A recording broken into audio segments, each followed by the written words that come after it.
So, Ken, over the last year, you have seen life take you on a couple of detours, and you've experienced just some things that I'm sure you never thought you'd experience. And so, I want to just kind of let you be able to share those today and how God has worked through those times. Let's start back with that night by the swimming pool. Do you remember that? I do. I do, Jim. It was October last year, the latter part of October. Ate supper, about 8 o'clock. I decided I was going to take a walk around the pool, our swimming pool, in the dark with my puppy. And all of a sudden, I fell into the pool. And as I was going down in the water, I was actually laughing to myself, thinking what an idiot I am for falling in the pool. Yeah. Then I realised as I was trying to swim that I had this excruciating pain in my leg.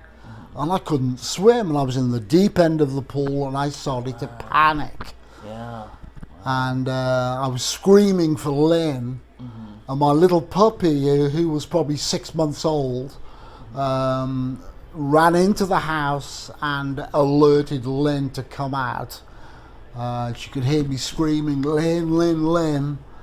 And she came out of the house. My next door neighbour heard me shouting, and they dragged me out the pool.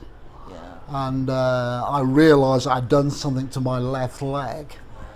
So that must have really been frightening to have that realization that not only had you fallen in the pool, but there was something really wrong that was keeping you from being able to swim and get to the surface and get out of the pool.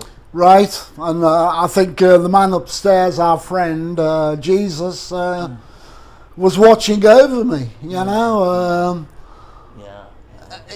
He saved my life that time, then he proceeded to be watching over me over the next 3 months, 6 months. Yes. So they were able to get you out of the pool, and I'm guessing to the hospital. Well, Lynn dragged me into the car, put me in the front seat. Now, apparently the water was freezing cold when I went in there. We didn't have the heater on. Yeah. But I didn't feel any of that because I was in shock. Yeah.